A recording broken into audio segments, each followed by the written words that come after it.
నమస్తే. సుప్రభాతం అఫీషియల్ ప్రేక్షక దేవుళ్ళందరికీ గూడా శతకోటి నమస్సులు. సుప్రభాతం ఎప్పుడూ కూడా మీ క్షేమానికే నిత్యం పరితపిస్తుంది. ఆ భగవంతుని ఆశీస్సులు సదా ఉండాలని కోరుకుంటూ మన ఛానెల్‌ను సబ్స్క్రైబ్ చేయండి. తెలియని వాళ్ళకు మన ఛానెల్‌ను షేర్ చేయండి. మారిపోతున్న వివాహ సాంప్రదాయాలు ఇవి మనకందరికీ తెలుసు. కంటి నిండా కూడా చూస్తూ ఉంటాం. అక్కడ ఏమీ చేయలేనటువంటి పరిస్థితి మనకు దాపురించింది.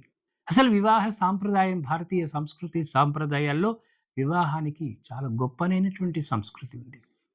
దాని కాలగర్భంలో కలుపుతూ ఉన్నాం. భవిష్యత్ తరాలకు మన వివాహం గురించి ఏమి చెప్పలేని స్థితిలోకి వెళ్తున్నాం. కానీ ఒక్కసారి ఆ సాంప్రదాయాల గురించి మీకు చెప్పడానికి, భవిష్యత్ తరాలను హెచ్చరించడానికి సుప్రభాతం ద్వారా వివాహ సాంప్రదాయాల గురించి తెలుసుకునే ప్రయత్నం చేద్దాం. పెళ్లికి వెళ్ళామా? కాబోయే దంపతులకు మొహం చూపించామా? క్యూలో నించున్నామా? ఇవ్వాలనుకున్న గిఫ్ట్ ఇచ్చామా?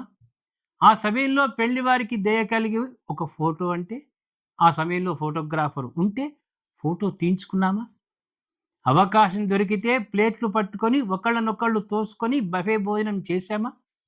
తిరిగి మన ఇంటికి చేరుకున్నామా? అంతే. వేరే ఏముంది అక్కడ మనం చూడాల్సిన పరిస్థితి? వివాహ కార్యక్రమమా? జీలకర్ర బెల్లమా? మాంగళ్య ధారణనా? తలంబ్రాల. అంటే ఏమిటసలు? ఇవన్నీ ఎందుకు కావాలి వివాహానికి? అవన్నీ చూడ్డానికి మనమే అక్కడికి వెళ్ళాలా? వివాహ ముహూర్తం రాత్రి 10 తర్వాత అయితే స్నేహితులు, బంధువులు భోజనాలు అవ్వగానే ముహూర్తానికి ఉండకుండా మాయమవుతూ ఉన్నారు. భోజనాలు చేసేవారు 1000 మంది ఉంటే ముహూర్తానికి 100 మంది కూడా ఉండడం లేదు. ఫంక్షన్ హాల్లు వివాహ సమయానికి జనాలు లేక వెలవెలబోతూ ఉన్నాయి. అరకొర ముఖ్యమైన బంధువులు తప్ప భగవంతుడు అన్నట్లు నిద్రతో జోగుతూ తూలుతూ ఉంటారు మిగతా వారు. కొందరు పెళ్లికి పిలిచినప్పుడే ముఖ్యమైన వారికి ఇవ్వవలసిన రిటర్న్ గిఫ్టులు వారి ఇంటి దగ్గరే ముందే ఇచ్చేస్తున్నారు. ఏం సాంప్రదాయం ఇది? ఎక్కడి నుంచి వచ్చింది ఈ సాంప్రదాయం? వివాహానికి వచ్చిన వారు కూడా పెళ్లికి ముందే ఏర్పాటు చేస్తున్న రిసెప్షన్ టైంలో వారు ఇవ్వదలుచుకున్నది వారి చేతిలో పెట్టేసి ఆ భోజనం కానిచ్చేసి కంటికి కనపడకుండా మాయమవుతున్నారు. మారుతున్న కాలంతో పాటు అందరూ మారలేమో? వివాహం నూతన వధూవరులను ఆశీర్వదించడం ఈ రోజుల్లో ముఖ్యం కాదు. వెళ్ళామా? లేదా? అదే ఇప్పుడు అవసరంగా మారింది. అదే మనకు అత్యంత ప్రాధాన్యత సంతరించుకుంది. సమర్పించుకున్నామా లేదా? మన చేతిలో ఏదైనా గిఫ్ట్ ఉంటే ఇచ్చామా లేదా?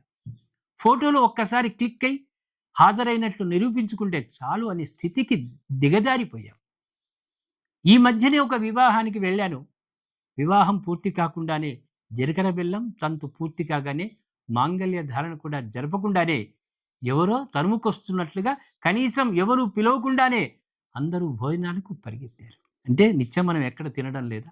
వచ్చిన కార్యక్రమాన్ని ఆశాంతం చూద్దామన్న ఆసక్తి ఎవరినైనా కలుగుతుందా? తాపీగా కూర్చొని పెళ్లి చూస్తున్నా నా దగ్గరికి నా స్నేహితుడు వచ్చి, "పద ఏమిటి అలాగే కూర్చున్నావు? కాసేపు ఆగితే ఆకులే తినడానికి మిగులుతాయి" అంటూ నన్ను కూడా లాక్కెళ్ళాడు. అంటే ఏ స్థితికి మనం దిగజారుతున్నాం. భోజనాలు బఫేలు. వెళ్ళగానే స్టార్ హోటల్స్‌లో ఇచ్చినట్లు మెనూ కార్డ్ చేతిలో పెడతాడు. తీరా మెనూ కార్డ్ చూశాక కళ్ళు బైర్లు కమ్మాయి. 58 ఐటెమ్స్.